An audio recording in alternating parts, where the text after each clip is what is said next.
Sir ഈ language പഠിക്കാൻ ഇത്രത്തോളം എൻ്റെ ഒരു സ്ട്രക്ചർ നമ്മൾ പറഞ്ഞു എങ്ങനെ എക്സാക്ട്ലി ഇത് പഠിച്ച് പാസ്സാവണമല്ലോ. പക്ഷേ മാം പറഞ്ഞൊരു കാര്യം കൂടെ ആഡ് ഓൺ ഇപ്പോൾ ലെവലുകളെ കുറിച്ച് വരുന്നുണ്ട്. നമ്മൾ CFRൻ്റെ A1 A2 B1 B2 C1 C2 ലെവലുകളെ കുറിച്ച് സംസാരിച്ചു.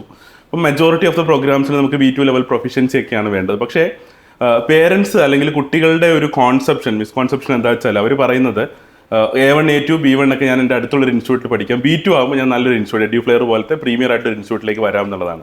പക്ഷെ എനിക്ക് പേഴ്സണലി തോന്നുന്നത് ഇപ്പം മാം പറഞ്ഞു ഫൗണ്ടേഷൻ ഇമ്പോർട്ടൻ്റ് ആണെന്ന് പറഞ്ഞു. അപ്പം അവരെന്താണ് ചെയ്യേണ്ടത്? അതായത് ഇപ്പം അവർ മേ ബി ചിന്തിക്കുന്നത് B2 ആകുമ്പോൾ നല്ലൊരു ഇൻസ്റ്റിറ്റ്യൂട്ടിൽ പോയിട്ട് പഠിക്കാം, B1 വരെ അല്ലെങ്കിൽ A2 വരെ വേറെ എന്തെങ്കിലും ഒരു ഇൻസ്റ്റിറ്റ്യൂട്ടിൽ പഠിച്ചാൽ മതി. അപ്പോൾ ലിറ്ററലി അവരങ്ങനെ ചെയ്താൽ മതിയോ അതോ A1 തൊട്ട് എന്തുകൊണ്ട് അവർ നല്ല ഇൻസ്റ്റിറ്റ്യൂട്ടിൽ പോയി പഠിക്കണം? യഥാർത്ഥത്തിൽ A1 ഉം A2 ആണ് ഏറ്റവും നന്നായിട്ട് പഠിക്കേണ്ടതെന്ന് ഞാൻ പറയും. കാരണം A1 A2 എന്ന് പറയുന്ന ഒരു ബിഗിനേഴ്സ് ലെവലിലുള്ള ലാംഗ്വേജ് ലെവലാണ്. നമുക്ക് B1 B2 എന്ന് പറയുമ്പോൾ ഇന്റർമീഡിയറ്ററി ലെവലാണ്. B1 B2 ആകുമ്പോൾ ഒരാൾക്ക് കുറേയൊക്കെ സ്വയം പഠിക്കാൻ വേണ്ടി സാധിക്കും. ഇപ്പൊ നമുക്ക് ഒരു ലാംഗ്വേജ് ഇപ്പൊ ഇംഗ്ലീഷ് പഠിക്കുകയാണെന്ന് വിചാരിക്കുക, ബേസിക് ആയിട്ടുള്ള ഇംഗ്ലീഷ് പഠിച്ചു കഴിഞ്ഞാൽ പിന്നെ നമുക്ക് സ്വയം പഠിക്കാനുള്ള ഓപ്പർച്യൂണിറ്റി ഉണ്ട്. ബുക്കുകൾ വായിച്ചിട്ടൊക്കെ നമുക്ക് സ്വയം അത് മനസ്സിലാക്കാനുള്ള കഴിവുണ്ട്. അപ്പോൾ A1 A2 എന്ന് പറയുന്ന ഫൗണ്ടേഷനാണ്. ഈ ഫൗണ്ടേഷൻ നമ്മൾ കൃത്യമായി ഓതന്റിക്കേറ്റഡ് ആയിട്ടുള്ള സ്ഥലത്തുനിന്ന് പഠിച്ച് അതെന്താണെന്ന് മനസ്സിലാക്കി അതിൻ്റെ പ്രൊനൗൺസിയേഷനും എല്ലാ കാര്യങ്ങളും കൃത്യമായിട്ട് പഠിക്കുന്ന ഒരാൾക്ക് പിന്നീട് B1 ഉം B2 ഉം വളരെ എളുപ്പമായിരിക്കും. അപ്പോൾ നമ്മളെ ഒരു നന്നായിട്ട് പഠിപ്പിക്കുന്ന അല്ലെങ്കിൽ അത് സ്ട്രക്ചേർഡ് ആയിട്ട് വളരെ ശാസ്ത്രീയമായിട്ട് പഠിപ്പിക്കുന്ന ഒരു ഇൻസ്റ്റിറ്റ്യൂട്ടിൽ നിന്ന് പഠിക്കുന്ന ഒരു വിദ്യാർത്ഥിക്ക് പിന്നീട് ബാക്കിയുള്ള B1 ഉം എളുപ്പത്തിൽ പോകാൻ വേണ്ടി പറ്റുള്ളൂ. A1 ഉം A2 ഉം നന്നായിട്ട് പഠിക്കാത്ത ഒരാൾക്ക് ഒരു കാരണവശാലും പിന്നെ B1 ഉം B2 ഉം നന്നായിട്ട് പഠിക്കാൻ വേണ്ടി സാധിക്കില്ല. അതായത് നമ്മൾ ആലോചിച്ച് നോക്കുക, സ്കൂളും എന്താ പറയുക, പിന്നെ ഗ്രാജുവേഷൻ ഇല്ലാത്ത ഒരാൾ പോസ്റ്റ് ഗ്രാജുവേഷന് പോയി ചേർന്നാൽ പഠിക്കാൻ പറ്റാത്ത മാതിരിയുള്ളൊരു പ്രശ്നമാണ് A1 ഉം A2 ഉം ഇല്ലാത്ത ഒരാൾ B1 ഉം B2 ഉം പിന്നീട് പഠിക്കാം എന്ന് വിചാരിക്കുന്നത്. അപ്പം എനിക്ക് കുട്ടികളോട് പറയാനുള്ളത്, നിങ്ങൾ A1 ലും A2 ലും ചേരുമ്പോൾ എളുപ്പമാണെന്ന് ഒരുപക്ഷെ വിചാരിക്കുമെങ്കിലും നിങ്ങൾ ആ സമയത്ത് വളരെ സീരിയസ് ആയിട്ട് ഡെപ്തിൽ പഠിക്കാൻ വേണ്ടി തയ്യാറായാൽ പിന്നീട് നിങ്ങൾക്ക് B1 ഉം B2 ഒക്കെ വളരെ എളുപ്പത്തിൽ പഠിക്കാനും അതിനോടൊപ്പം അവർക്ക് സഞ്ചരിക്കാൻ വേണ്ടി സാധിക്കും. അതേ സമയത്ത് A1 ഉം A2 ഉം കാര്യമായി പഠിക്കാത്തൊരു കുട്ടിക്ക് പിന്നീട് B1 ക്ലാസ്സിൽ എത്തുമ്പോഴും B2 ക്ലാസ്സിൽ എത്തുമ്പോഴും സ്ട്രഗ്ലിംഗ് ആയിരിക്കും. അവർക്ക് അതിൻ്റെ ഒപ്പം സഞ്ചരിക്കാൻ വേണ്ടി സാധിക്കില്ല. സോ അതുകൊണ്ട് പേരൻസ് അല്ലെ കുട്ടികൾ മനസ്സിലാക്കേണ്ട ഒരു പെർസ്പെക്റ്റീവ് എന്താ വെച്ചാൽ A1 A2ലേക്ക് കടന്നു വരുന്ന സമയത്ത് നിങ്ങൾ കംപ്ലീറ്റ്ലി പുതിയൊരു ഭാഷയാണ് പഠിക്കാൻ പോകുന്നത്. അപ്പോൾ തീർച്ചയായിട്ടും നിങ്ങൾ ചൂസ് ചെയ്യുന്ന ഇൻസ്റ്റിറ്റ്യൂഷൻ വളരെ ഇമ്പോർട്ടൻ്റ് ആണ്. ഞാൻ മനസ്സിലാക്കുന്നത് നിങ്ങൾ സൂപ്പർ പൊട്ടൻഷ്യൽ ഉള്ള ഒരാളാണെന്നുണ്ടെങ്കിൽ A1 A2 പ്രൊഫിഷ്യൻസി നല്ല രീതിയിൽ നിങ്ങൾക്ക് കിട്ടിയാൽ വേണമെങ്കിൽ B1 B2 അവർക്ക് സ്വന്തമായിട്ട് വേണമെങ്കിലും പഠിക്കാൻ പറ്റും അല്ലേ, അത്രയും കേപ്പബിൾ ആയിട്ടുള്ള ഒരാളാണെന്നുണ്ടെങ്കിൽ. ഇതിനോട് ബന്ധപ്പെട്ട് എനിക്കൊരു കാര്യം പറയാനുണ്ട്. അപ്പം ഞാൻ എല്ലാവരും മനസ്സിലാക്കാൻ വേണ്ടിയിട്ടാണ് പറയുന്നത്. ഇപ്പം പലപ്പോഴും ഈ ജർമ്മൻ ലാംഗ്വേജ് പഠിച്ച് ജർമ്മനി പോവുക എന്നുള്ള ഒരു ട്രെൻഡിങ് ആയിട്ടുള്ള ഒരു കാര്യമാണ് ഇപ്പം നമ്മുടെ കേരളത്തിൽ. പ്രത്യേകിച്ച് ഹൗസ് ബിൽഡിംഗ് പ്രോഗ്രാം ഉള്ളത് കൊണ്ട് ഇപ്പോൾ ജർമ്മൻ ലാംഗ്വേജ് പഠിച്ചാൽ വളരെ കുറഞ്ഞ പൈസക്ക് ജർമ്മനി പോവാം, ഫ്രീ ആയിട്ട് പഠിക്കാനുള്ള ഓപ്പർച്യൂണിറ്റി ഉണ്ട്. പഠിക്കുമ്പോൾ 1.5 ലക്ഷം രൂപ സ്റ്റൈപ്പൻഡ് കിട്ടും. പഠനം കഴിഞ്ഞാൽ 3 ലക്ഷം രൂപയിലധികം ശമ്പളമുള്ള ജോലി കയറാം. ഓവർ ടൈം ഒക്കെ ചെയ്ത് 5 ലക്ഷം രൂപ വരെ സമ്പാദിക്കാം, അതും ചെറിയ പ്രായത്തിൽ.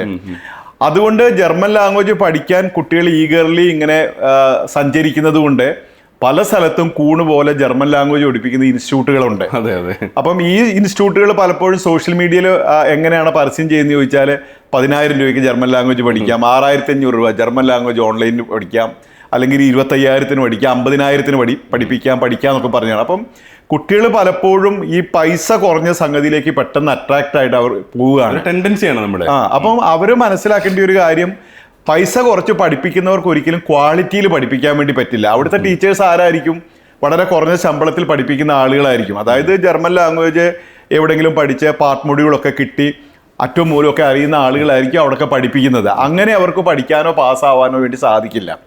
അതായത് ഓതന്റിക്കേറ്റഡ് ആയിട്ടുള്ള ജർമ്മൻ ലാംഗ്വേജ് C1 ഓ C2 ഓ മാസ്റ്റേഴ്സ് ഒക്കെ പാസ്സായിട്ടുള്ള അധ്യാപകർക്ക് 1.5 ലക്ഷം രൂപയോളം ശമ്പളം കൊടുക്കണം. ആ അധ്യാപകർ പഠിപ്പിക്കുന്ന വിദ്യാർത്ഥികൾ നല്ല ഫീസുള്ള ഒരു ഇൻസ്റ്റിറ്റ്യൂട്ടിനെ അവരെ അഫോർഡ് ചെയ്യാൻ വേണ്ടി പറ്റുള്ളൂ, അധ്യാപകരെ കൊണ്ടുവന്ന് പഠിപ്പിക്കാൻ വേണ്ടി പറ്റുള്ളൂ. അപ്പം ആ അധ്യാപകർ പഠിപ്പിക്കുന്ന സ്ഥലത്തു നിന്ന് പഠിക്കുന്ന വിദ്യാർത്ഥികൾക്ക് ഈ ഔട്ട്പുട്ട് കിട്ടത്തുള്ളൂ. ആ അധ്യാപകർക്ക് ഇവരെ ശരിയായ രൂപത്തിൽ ഗൈഡ് ചെയ്ത് എങ്ങനെയാണ് A1 പഠിപ്പിക്കേണ്ടത്, A2 എങ്ങനെ ആണ് പഠിക്കേണ്ടത്, ഇതൊക്കെ പഠിപ്പിച്ച് അവർ ആ ലെവലിലേക്ക് എത്താൻ വേണ്ടി അവർക്കേ സാധിക്കുള്ളൂ. അതായത് നമുക്ക് ലാംഗ്വേജ് പാസ്സാകുന്നത് മാത്രം പോലെ ഒരു ടീച്ചിങ്ങിനുള്ളൊരു സ്കില്ലും കൂടി വേണം ടീച്ചേഴ്സിന്. അപ്പം നമ്മൾ എഡ്യൂഫ്ലെയറിനെ സംബന്ധിച്ചിടത്തോളം നമ്മൾ ജർമ്മൻ ലാംഗ്വേജ് വളരെ സീരിയസ് ആയിട്ട് എടുത്തിരിക്കുന്നത് കൊണ്ട് നമ്മൾ നല്ല കഴിവുള്ള ജർമ്മൻ ലാംഗ്വേജ് C1 C2 മാസ്റ്റേഴ്സൊക്കെ കഴിഞ്ഞ ടീച്ചിങ് സ്കില്ലുള്ള അധ്യാപകരെ പലവട്ടം ഇന്റർവ്യൂ നടത്തിയിട്ടാണ് നമ്മൾ സെലക്ട് ചെയ്യുന്നത്. ഹൈലി പേബിൾ ആയിട്ടുള്ള അവര് ആണ് കുട്ടികളെ പഠിപ്പിക്കുന്നത്. അതായത് അവരുടെ മെയിൻ കോഴ്സിൽ പഠിപ്പിക്കുന്ന ആളുകൾ ഇങ്ങനെ ഉയർന്ന നിലവാരത്തിലുള്ള അധ്യാപകരാണ്. ആ അധ്യാപകർക്ക് ഓരോ കുട്ടികളുടെയും അവർക്കിടെ എന്താണ് അവരുടെ പ്രോസ് ആൻഡ് കോൺസ് എന്താണെന്ന് വളരെ നന്നായിട്ട് മനസ്സിലാക്കാനും അവരെ ഗൈഡ് ചെയ്യാനും വേണ്ടി സാധിക്കും. അതിനു വേണ്ടിയിട്ടാണ് നമ്മൾ ഓരോ സാറ്റർഡേ എക്സാമുകളൊക്കെ വെച്ചിരിക്കുന്നത്. അതായത് ഒരാഴ്ച പഠിച്ച ആ കുട്ടിക്ക് എത്രത്തോളം മനസ്സിലായി, ഏത് ലെവലിലാണ് അവൻ നിൽക്കുന്നതെന്ന് ഈ എക്സാമിൽ നിന്ന് അധ്യാപകന് മനസ്സിലാകും. അധ്യാപകൻ പിന്നത്തെ ആഴ്ച കറക്റ്റീവായിട്ടുള്ള മെത്തേഡിലേക്ക് പോകാൻ വേണ്ടി സാധിക്കും. ഇതൊക്കെ ഒരു ബേസിക് ലെവലിൽ പഠിച്ചു വന്ന ഒരു ടീച്ചറിന് ഇതൊന്നും ചെയ്യാൻ വേണ്ടി സാധിക്കില്ല. അവർക്ക് തന്നെ ലാംഗ്വേജ് കമ്മിയാണ്, പിന്നെ അവർക്ക് എങ്ങനെ പഠിപ്പിക്കാൻ വേണ്ടി സാധിക്കും? അപ്പം അത് എനിക്ക് തോന്നുന്നു പേരൻസും സ്റ്റുഡൻസും എടുക്കേണ്ട ഒരു തീരുമാനമാണ്. അപ്പോൾ ഇതിൽ 2 കാര്യങ്ങളാണ് എനിക്ക് ആഡ് ചെയ്യാനുള്ളത്. ഒന്ന്, ഇപ്പം നിങ്ങൾ എമൗണ്ട് കോസ്റ്റ് ഒരു കൺസേൺ ആയിട്ട് എടുക്കുകയാണെന്നുണ്ടെങ്കിൽ, അതായത് നിങ്ങൾ നോക്കും 30,000 രൂപയ്ക്കോ 15,000 രൂപയ്ക്കോ അല്ല ഫോർ ദാറ്റ് മാറ്റർ 50,000 രൂപയ്ക്കൊക്കെ പ്രൈസ് മാത്രം വെച്ചിട്ടാണ് നിങ്ങളൊരു കോഴ്സ് കമ്പയർ ചെയ്യുന്നതെന്നുണ്ടെങ്കിൽ ഞാൻ പേഴ്സണലി നിങ്ങളുടെ അടുത്ത് റെക്കമെൻഡ് ചെയ്യുന്നത്, നിങ്ങൾ എന്നെ കോൺടാക്ട് ചെയ്യുകയാണെന്നുണ്ടെങ്കിൽ നിങ്ങൾക്ക് അതിനേക്കാളും നിങ്ങൾക്ക് ഫ്രീ ആയിട്ട് യൂട്യൂബിൽ കോണ്ടന്റ്സ് അവൈലബിൾ ആണ്. ഈ ഫ്രീ ആയിട്ട് കോണ്ടന്റ് പഠിപ്പിക്കുന്ന ഒരു 5 വെബ്സൈറ്റ് ഞാൻ ഫ്രീ ആയിട്ട് നിങ്ങൾക്ക് പറഞ്ഞുതരാം, അല്ലെങ്കിൽ 5 യൂട്യൂബ് ചാനൽ പറഞ്ഞുതരാം. അതായത് ഒരു കാര്യം നിങ്ങൾ മനസ്സിലാക്കുക, നിങ്ങൾ ഗോയിറ്റേൻ്റെ ഒരു കരിക്കുലം കിട്ടാൻ വേണ്ടിയിട്ടോ അല്ലെങ്കിൽ അതിൻ്റെ സ്ട്രക്ചർ കിട്ടാൻ വേണ്ടിയിട്ടല്ല നിങ്ങൾ ലാംഗ്വേജിൽ ഫീസ് ഇൻവെസ്റ്റ് ചെയ്യുന്നത്. ഇപ്പം റോയ് സാർ ഓൾറെഡി പറഞ്ഞു, ഇപ്പോൾ ഇത്രയും എക്സ്പീരിയൻസ്ഡ് ആയിട്ട് ഒരു ഫാക്കൽറ്റീനെ കൊണ്ടുവരുന്ന എന്തിനാന്ന് വെച്ചിട്ടുണ്ടെങ്കിൽ ഇത് ടൈലർ മെയ്ഡായിട്ട് ഈച്ച് ആൻഡ് എവ്രി ആളുകൾക്ക് ലാംഗ്വേജ് പഠിക്കുമ്പോൾ ഡിഫറെൻറ്റ് കൺസേൺസും ഡിഫിക്കൽട്ടീസും വരിക. എനിക്ക് മേ ബി പ്രൊനൗൺസിയേഷനിലായിരിക്കും കൺസേൺ ഉണ്ടാകുന്നത്, ഇപ്പോൾ റോയ് സാർ പഠിക്കുകയാണെങ്കിൽ സാറിന് ഗ്രാമറിലായിരിക്കും കൺസേൺ ഉണ്ടാകുന്നത്, മാമിന് വേറൊരു കാര്യത്തിലായിരിക്കും കൺസേൺ ഉണ്ടാകുന്നത്. ആ ഒരു വേ കറക്റ്റായിട്ട് ഐഡൻറ്റിഫൈ ചെയ്ത് ടീച്ച് ചെയ്തിട്ടില്ല എന്നുണ്ടെങ്കിൽ തീർച്ചയായിട്ടും നിങ്ങൾക്ക് ഇത് പ്രൊഫഷൻ്റ് ആയിട്ട് മുമ്പോട്ട് പോകാൻ പറ്റില്ല. അപ്പോൾ അതുകൊണ്ട് നിങ്ങൾ ഇൻവെസ്റ്റ് ചെയ്യുന്ന എമൗണ്ട് എന്ന് പറയുന്നത് നിങ്ങളെ മനസ്സിലാക്കി നിങ്ങൾക്ക് പ്രോപ്പറായിട്ട് ലാംഗ്വേജ് ട്രെയിൻ ചെയ്യാൻ വേണ്ടിയിട്ടാണ്. അപ്പോൾ ഇതിൽ എമൗണ്ട് ഒരു ഫാക്ടറായിട്ട് കണ്ടിട്ട് ചെറിയ കോസ്റ്റ് കുറഞ്ഞ സ്ഥലങ്ങളിലേക്ക് ചെറിയ എമൗണ്ടിന് 5,000 രൂപയ്ക്കും 10,000-നും 30,000-നൊക്കെ പഠിക്കാൻ പോകുന്ന ആളുകളാണെങ്കിൽ തീർച്ചയായിട്ടും നിങ്ങൾ ആ 30,000 രൂപ വെറുതെ കൊണ്ട് കളയരുത്. അത് ആ സെയിം അതിനേക്കാളും ബെറ്റർ ആയിട്ടുള്ള കോണ്ടന്റ്സ് ഇന്റർനെറ്റിൽ ഫ്രീ ആയിട്ട് അവൈലബിൾ ആണെന്ന് നിങ്ങൾ മനസ്സിലാക്കുക. 2, നിങ്ങളൊരു കാര്യം മനസ്സിലാക്കേണ്ടത് എന്താണെന്ന് വെച്ചിട്ടുണ്ടെങ്കിൽ ക്വാളിറ്റി ആയിട്ടുള്ള സാധനങ്ങൾ തീർച്ചയായിട്ടും ലൈഫിലായാലും നിങ്ങൾക്ക് വെറുതെ ഒന്നും കൊണ്ടുതരില്ല. നിങ്ങൾക്ക് നിങ്ങളുടെ ലൈഫിൽ ആ ഒരു ചേഞ്ച് ഉണ്ടാവണമെന്നുണ്ടെങ്കിൽ തീർച്ചയായിട്ടും നിങ്ങൾ അതിനുവേണ്ടി ഇൻവെസ്റ്റ് ചെയ്തേ പറ്റുള്ളൂ. 3-മതൊരു കാര്യം നിങ്ങൾ വളരെ ഇമ്പോർട്ടൻ്റ് ആയിട്ട് മനസ്സിലാക്കേണ്ടത്, ഇപ്പോൾ ജർമ്മൻ ഭാഷ പഠിക്കുന്നത് തീർച്ചയായിട്ടും ജർമ്മനി പോലത്തെ ഒരു കൺട്രിയിലേക്ക് മൈഗ്രേറ്റ് ചെയ്യാനായിരിക്കുമല്ലോ. അവിടെ നിങ്ങൾ ഇൻവെസ്റ്റ് ചെയ്യുന്ന എമൗണ്ടിനേക്കാളും ഏറ്റവും ഇമ്പോർട്ടൻ്റ് ആയിട്ടുള്ള കൊമോഡിറ്റി എന്ന് പറയുന്നത് നിങ്ങളുടെ ടൈമാണ്. അത് നിങ്ങൾക്ക് ഇന്നല്ലെങ്കിൽ നാളെ മനസ്സിലാവും. ഇപ്പോൾ തീർച്ചയായിട്ടും ക്രെഡിബിൾ ആയിട്ടുള്ള എഡ്യൂഫ്ലെയർ പോലത്തെ നല്ലൊരു ഇൻസ്റ്റിറ്റ്യൂട്ടിൽ പഠിക്കുന്ന ഒരു കുട്ടി 1 വർഷം കൊണ്ടോ 1.5 വർഷം കൊണ്ടോ അവർക്ക് ജർമ്മനി എത്തുന്നുണ്ടെങ്കിൽ നിങ്ങൾക്ക് സ്ട്രഗിൾ ചെയ്യുന്ന പല ആളുകളെ 3 വർഷമോ 4 വർഷമായിട്ട് പോകാൻ പറ്റാത്ത പല ആളുകളെ നിങ്ങൾക്ക് മാർക്കറ്റിൽ കാണാൻ സാധിക്കും. B2 പാസ്സാവാത്ത ആളുകളെ കാണാൻ സാധിക്കും. അതിൻ്റെയൊക്കെ റീസൺ ഒന്നേ ഉള്ളൂ, അവരുടെ ഹിസ്റ്ററി എടുത്ത് നോക്കുക. അവർ ഇതുപോലത്തെ ചെറിയ ഓഫറുകളിലും ഡിസ്കൗണ്ടുകളിലൊക്കെ കണ്ണ് മഞ്ഞളിച്ച് അതിന് പുറകെ പോയവരായിരിക്കും. അപ്പം നിങ്ങൾ ഒരു കാര്യം ആലോചിച്ച് നോക്കുക, നിങ്ങൾക്ക് സീരിയസ് ആയിട്ട് ജർമ്മനി പോലത്തെ ഒരു കൺട്രിയിലേക്ക് എത്രയും പെട്ടെന്ന് മൈഗ്രേറ്റ് ചെയ്ത് പോകാനാണ് ആഗ്രഹം എന്നുണ്ടെങ്കിൽ ഇതൊന്നും ഒരു തടസ്സം ആവരുത്. തീർച്ചയായിട്ടും ക്വാളിറ്റിയിൽ കോണ്ടന്റ് അല്ലെങ്കിൽ ഒരു ഡെലിവറി നടത്തുന്ന സമയത്ത് അതിൻ്റെതായ കോസ്റ്റ് ഉണ്ടാകും. പക്ഷേ നിങ്ങളുടെ ലൈഫിൽ അത്രയും അഡ്വാൻസ്ഡ് ആയിട്ട് കാര്യങ്ങൾ മുമ്പോട്ട് കൊണ്ടുപോകാനായിട്ടുള്ള കേപ്പബിലിറ്റി ഉള്ളത് കൊണ്ടാണ് എഡ്യൂഫ്ലെയർ പോലത്തെ ഒരു സ്ഥാപനം ഇത്രയും എമൗണ്ട് വാങ്ങിയിട്ട്, ഇപ്പം ഇവിടെ ലാംഗ്വേജ് പഠിക്കാൻ 1 ലക്ഷത്തിന് മുകളിൽ ലാംഗ്വേജിന് കോസ്റ്റ് വരുന്നുണ്ട്. പക്ഷേ നിങ്ങൾ മനസ്സിലാക്കുക, കേരളത്തിലെ ഡിഫറെൻറ്റ് പാർട്സ് ഒന്നും ഇപ്പോൾ ഇന്ത്യയിൽ പൂനെയിൽ നിന്നും മുംബൈയിൽ നിന്നൊക്കെ കുട്ടികൾ ഇവിടെ നിന്ന് പഠിക്കുന്നുണ്ട്. 1000-600 കുട്ടികൾ പഠിക്കുന്നുണ്ട്. അപ്പോൾ തീർച്ചയായിട്ടും അവർ തന്നെ ക്വാളിറ്റി മനസ്സിലാക്കിയിട്ടാണ് മുമ്പോട്ട് വരുന്നത്. അപ്പോൾ തീർച്ചയായിട്ടും നിങ്ങളും ക്വാളിറ്റി ആയിട്ടുള്ള ബെസ്റ്റ് ആയിട്ടുള്ള ഒരു സർവീസാണ് ഓപ്റ്റ് ചെയ്യുന്നതെന്നുണ്ടെങ്കിൽ A1 A2 ലെവലിൽ തൊട്ട് തന്നെ ഏറ്റവും പ്രീമിയർ ആയിട്ടുള്ള ഒരു ഇൻസ്റ്റിറ്റ്യൂട്ട് ചൂസ് ചെയ്യാൻ ട്രൈ ചെയ്യുക. അല്ലെങ്കിൽ തീർച്ചയായിട്ടും ടൈമിൻ്റെ കാര്യത്തിൽ മറ്റ് പല കാര്യങ്ങളും നമ്മൾ ഫ്യൂച്ചറിൽ റിഗ്രറ്റ് ചെയ്യേണ്ടതായിട്ട് വരും.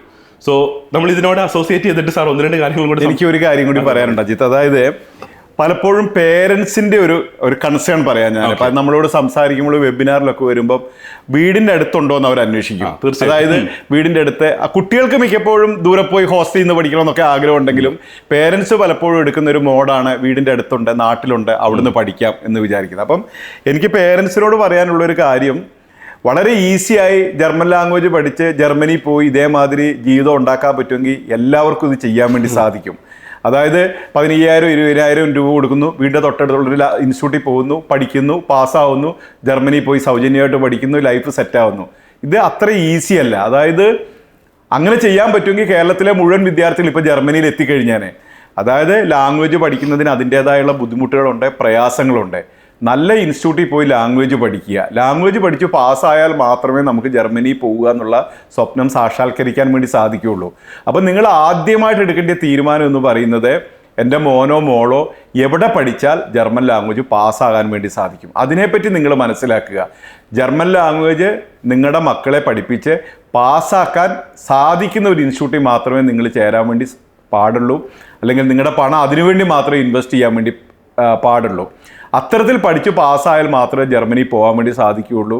വെറുതെ പണം ആളുകൾ പറയുന്ന കേട്ട് അവിടെ എവിടെയും കൊടുത്ത് നിങ്ങളുടെ പണം നഷ്ടപ്പെടുത്തരുതെന്നാണ് എനിക്ക് ഈ വിഷയത്തിൽ പറയാനുള്ളത്. അങ്ങനെയുള്ള ഒത്തിരി അധികം കുട്ടികളുടെ ഒരു എക്സ്പീരിയൻസ് കണ്ടതിന്റെ വെളിച്ചത്തിലാണ് ഞങ്ങൾ സംസാരിക്കുന്നത്. അപ്പോൾ തീർച്ചയായിട്ടും ഉചിതമായിട്ടുള്ളൊരു തീരുമാനം ഇവർ, അതായത് നമ്മൾ പലപ്പോഴും നമ്മുടെ ഇവിടെ ഇപ്പോൾ A2-ലും B1-ലും B2-ലും ഒക്കെ വന്ന് ഒട്ടനവധി കുട്ടികൾ ചേരാൻ വേണ്ടി വരുന്നുണ്ട്. അപ്പം അവരുടെ ലെവലൊക്കെ കാണുമ്പോൾ നമുക്ക് വളരെ സങ്കടം തോന്നാറുണ്ട്. അതായത് B1-ലൊക്കെ ചേരാൻ വരുന്ന കുട്ടികൾ A1-ന്റെ ലെവൽ പോലും ഇല്ലാതെയാണ് പല ഇൻസ്റ്റിറ്റ്യൂട്ടിൽ നിന്നും പഠിച്ചിട്ട് വരുന്നത്. അസസ്മെന്റ് ഒക്കെ നടത്തി നോക്കുമ്പോൾ അസസ്മെന്റ് നടത്തി നോക്കുമ്പോൾ ഞാൻ B1 വരെ അവിടെ പഠിച്ചാണ് B2-ൽ ചേരാനെന്ന് പറഞ്ഞിട്ടാണ് പലപ്പോഴും കുട്ടികൾ വരുന്നത്. പക്ഷെ എങ്ങനെയാണ് B2-ലുള്ള കുട്ടികളോടൊപ്പം ഇവരെ ഇരുത്താൻ വേണ്ടി പലപ്പോഴും സാധിക്കില്ല.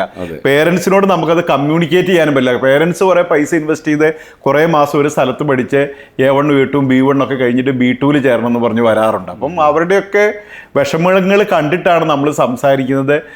നമ്മളെപ്പോലെ ക്രെഡിബിളായി ഇത് പഠിപ്പിക്കാൻ വേണ്ടിയിട്ട് മുന്നോട്ട് വന്നിട്ടുള്ള, അതായത് ചില ആളുകളെ സംബന്ധിച്ചിടത്തോളം ഇത് ബിസിനസ് ആയിട്ട് എടുക്കുന്ന ആളുകളുണ്ട്. ആരും എപ്പോൾ വന്നാലും എങ്ങനെ വന്നാലും കുഴപ്പമില്ല, പഠിപ്പിക്കുക. ഇപ്പൊ ജർമ്മൻ ലാംഗ്വേജ് ഓൺലൈനിൽ പഠിപ്പിക്കുക, 5000 രൂപയ്ക്ക് ജർമ്മൻ ലാംഗ്വേജ് ഓൺലൈനിൽ B2 വരെ പഠിപ്പിക്കുന്നൊക്കെ പരസ്യമൊക്കെ കാണാറുണ്ട്. ആർക്കും അങ്ങനെ പഠിപ്പിക്കാനും പഠിക്കാനും പറ്റില്ല. പക്ഷെ പുതുതായിട്ട് വരുന്ന ഒരുപാട് ആളുകൾ നോക്കുമ്പോൾ അവിടെ പൈസ കുറവാണ്, അവിടെ ചേരാമെന്ന് വിചാരിച്ചിട്ട് അത് ചെയ്യാറുണ്ട്. പക്ഷേ എനിക്ക് പറയാനുള്ളത്, ലാംഗ്വേജ് പഠിപ്പിക്കുക എന്നുള്ള ഒരു ഉത്തരവാദിത്തം ഏറ്റെടുത്തിട്ടുള്ള ഒരു ഓർഗനൈസേഷനിൽ പഠിക്കുന്ന ആളുകൾക്ക് അങ്ങനെ പഠിക്കാനും പാസ്സാവാനും വേണ്ടി പറ്റുള്ളൂ. പണത്തിന്റെ പുറകെ പോകാതെ ബൈ പ്രൊഡക്റ്റ് ആയിട്ട് വേണം പണം വരാനായിട്ട്. ഇപ്പം നമ്മളെ സംബന്ധിച്ച് ആലോചിക്കുമ്പോൾ നമ്മൾ കുട്ടികളുടെ അടുത്തുനിന്ന് വാങ്ങുന്ന ഫീസ് നമ്മൾ നമ്മുടെ ഇൻസ്റ്റിറ്റ്യൂട്ടിൽ നമ്മൾ ചെലവാക്കുകയാണ്. നമ്മുടെ സീനിയർ ഫാക്കൽറ്റിക്ക് ഇത്രയധികം സാലറി കൊടുക്കാനുണ്ട്, ജൂനിയർ ഫാക്കൽറ്റിക്ക് കൊടുക്കാനുണ്ട്, നമ്മുടെ എന്താ പറയുക മാളിൽ പ്രവർത്തിക്കുന്നതുകൊണ്ട് നമ്മുടെ വാടക എത്രയുണ്ട്, സെൻട്രലൈസ്ഡ് AC ക്ലാസ് റൂമാണ് നമ്മൾ ഉപയോഗിക്കുന്നത്. അതുപോലെ തന്നെ ഇൻട്രാക്റ്റീവ് പാനൽ ഉപയോഗിച്ചാണ് കുട്ടികളെ പഠിപ്പിക്കുന്നത്. കുട്ടികൾക്ക് ഫ്രീ ആയിട്ടുള്ള 1 month എക്സാം പ്രിപ്പറേഷൻ നമ്മൾ സെപ്പറേറ്റ് ആയിട്ട് കൊടുക്കുന്നുണ്ട്. ഏതെങ്കിലും കുട്ടികൾ തോറ്റുപോയാൽ പിന്നീട് ഫ്രീ സ്റ്റഡീസ് നമ്മൾ കൊടുക്കുന്നുണ്ട്. ഇതെല്ലാം നമ്മൾ കൊടുക്കുന്നത് കുട്ടികൾ എന്ന, അല്ലെങ്കിൽ അവർ പാസ്സാവണം എന്നുള്ളൊരു വിഷയത്തെ ഫോക്കസ് ചെയ്ത് നമ്മൾ വർക്ക് ചെയ്യുന്നത് കൊണ്ടാണ്. അതേ സമയത്ത് കുറഞ്ഞ ഫീസ് വാങ്ങി പഠിപ്പിക്കുന്ന ഒരാളെ സംബന്ധിച്ചിടത്തോളം ഇങ്ങനെ ഒരു ഫോക്കസ് അവർക്ക് വെക്കാൻ വേണ്ടി സാധിക്കില്ല. കാരണം അവർക്ക് ആ ഒരു പണം വാങ്ങി എന്തെങ്കിലും പഠിപ്പിച്ച ആളുടെ റിസൾട്ടിനെ പറ്റി അവർ അത്ര ബോധേഡായിരിക്കില്ല.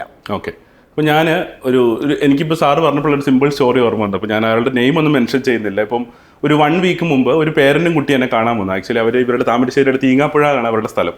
അപ്പോൾ ആ പേരൻറ്റ് പറഞ്ഞ എന്താ വെച്ചാൽ ഏകദേശം ഒരു 5-6 മാസമായിട്ട് 2 ഇൻസ്റ്റിറ്റ്യൂട്ടുകളിലായിട്ട് A1 A2 B1 പഠിച്ച കുട്ടി. ഞാനിവിടെ വന്ന സമയത്ത് നമ്മുടെ ഒരു സീനിയർ ഫാക്കൽറ്റി വിശാലിൻ്റെ ഹെൽപ്പോട് കൂടി അസസ്മെൻറ്റ് എടുത്തു. അപ്പം പേഴ്സണലി വിശാലിൻ്റെ അടുത്ത് അപ്പം അവർ A2 ലെവൽ പോലെ ആ കുട്ടിക്കില്ലെന്നാണ് പറയുന്നത്. ലൈക്ക് അതായത് B1-ലേക്ക് എൻട്രി വേണമെങ്കിൽ കൊടുക്കാം, ആ കുട്ടി എഫേർട്ട് ഇടാൻ തയ്യാറാണെങ്കിൽ B1-ലേക്ക് എൻട്രി കൊടുക്കാം. പക്ഷേ 2 ഇൻസ്റ്റിറ്റ്യൂട്ടുകളായിട്ട് B1 വരെ പഠിച്ചൊരു കുട്ടിയാണ്. അപ്പം പേരൻറ്റിൻ്റെ കൺസേൺ എന്താ വെച്ചാൽ അയാൾ വളരെ സാധാരണക്കാരനായ ഒരു മനുഷ്യനാണ്. അദ്ദേഹം ഒരു ചെറിയ കൃഷി കാര്യങ്ങളൊക്കെ ചെയ്യുന്നു, അത് കഴിഞ്ഞിട്ട് ഒരു ഷോപ്പിൽ നിൽക്കാൻ പോകുന്നു, അങ്ങനെ 3 മക്കളെ പഠിപ്പിക്കുന്നുണ്ട്. അപ്പം ആളുടെ ഒരു വിഷമം എനിക്ക് മനസ്സിലായി. ഇപ്പോൾ ആളെ സംബന്ധിച്ച് ഇനിയും B1 ഫീസ് അടയ്ക്കുക, B2 ഫീസ് അടയ്ക്കുക എന്നൊക്കെ പറയുന്ന ആൾക്ക് അഫോർഡ് ചെയ്യാൻ പറ്റുന്നൊരു കാര്യമല്ല. അപ്പോൾ ഞാൻ ആ ട്രെയിനറെ വിളിച്ചു, പേഴ്സണലി വിളിച്ചിട്ട് ഞങ്ങൾ ആ 2 പേരൻറ്റും കുട്ടി ഞങ്ങൾ 2 പേരും കൂടി സംസാരിക്കുകയാണ്. അപ്പം ഓരോ കാര്യങ്ങൾ ചോദിക്കുകയാണ്. അതായത് ജസ്റ്റ് ഫോർ ദ സേക്ക്, അപ്പോൾ നമുക്കിപ്പോൾ ഒരു നോർമൽ പേരൻറ്റിനെ സംബന്ധിച്ച് B2-ൻ്റെ A1-ൻ്റെ ക്ലാസ്സിലേക്ക് വിടാനേ കുട്ടീനെ പറ്റുള്ളൂ. അത് A2 ലെവലിൽ ജർമ്മൻ പഠിപ്പിക്കുന്നുണ്ടോ B1 ലെവലിൽ ജർമ്മൻ പഠിപ്പിക്കുന്നുണ്ടോ അസസ് ചെയ്യാനായിട്ട് നമുക്ക് ജർമ്മൻ അറിയില്ല ആസ് എ നോർമൽ പേരൻറ്റ്.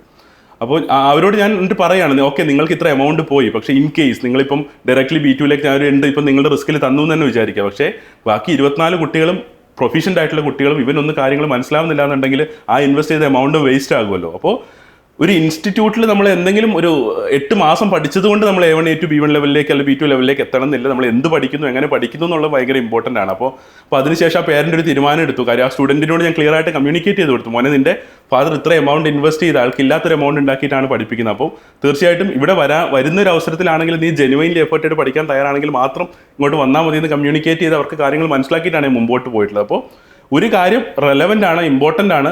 എവിടെ പഠിക്കുന്നു എന്നുള്ളത് തീർച്ചയായിട്ടും ഇമ്പോർട്ടൻ്റ് ആണല്ലേ സാർ? ഒരു ജർമ്മൻ ഭാഷ എവിടെ പഠിക്കുന്നു, എങ്ങനെ പഠിക്കുന്നു എന്നുള്ള ഇമ്പോർട്ടൻ്റ് ആണല്ലേ? വളരെ ഇമ്പോർട്ടൻ്റ് ആയിട്ടുള്ള ഒരു കാര്യമാണ്. അതായത് ഇന്ന് കുട്ടികൾ വളരെ ഫാൻസി ആയിട്ടാണ് ചിന്തിക്കുന്നത്. അതായത് അവർ വിചാരിക്കുന്നത് ഒരു ഇൻസ്റ്റിറ്റ്യൂട്ടിൽ പോയി പൈസ മുടക്കുക അല്ലെങ്കിൽ പൈസ കൊടുത്താൽ പാസ്സാവാൻ പറ്റുമെന്നാണ്. അങ്ങനെ പാസ്സാവാൻ പറ്റില്ല എന്നും ജർമ്മനി പോകാൻ പറ്റില്ലെന്ന് അവർ തിരിച്ചറിയണം. അവർ ഒരു സ്വപ്നം കാണുകയാണ്. അതെ, ഞാൻ ഒരു ഇൻസ്റ്റിറ്റ്യൂട്ടിൽ പോയി 8 മാസം പഠിച്ചു, ഞാൻ ഓട്ടോമാറ്റിക്കലി ജർമ്മൻ ലാംഗ്വേജ് പാസ്സായി അടുത്ത 2 മാസം കഴിയുമ്പോൾ ജർമ്മനിയിൽ എത്തുമെന്നുള്ളതാണ്. തീർച്ചയായിട്ടും അവർ മനസ്സിലാക്കേണ്ട കാര്യം, അവർ എഫേർട്ട് ഉണ്ട്, അവരെ പഠിപ്പിക്കുന്ന സ്ഥലത്തിന് അതിനുള്ള ക്വാളിറ്റിയും ഉണ്ടെങ്കിൽ മാത്രമേ അവർക്ക് പാസ്സായി പോകാൻ വേണ്ടി സാധിക്കുകയുള്ളൂ. EduFlair, education driven by passion.